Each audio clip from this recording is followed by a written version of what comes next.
him in the slot on the left. Chubb is wide to the left. 4th down. Here's your ball game. And the pass is picked off in the end zone.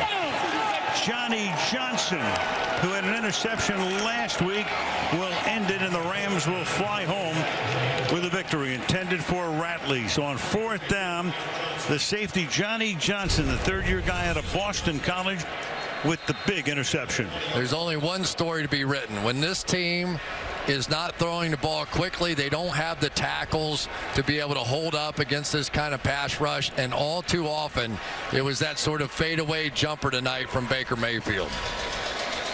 And the heat put on by Fowler and by Matthews, and the Rams get it with 20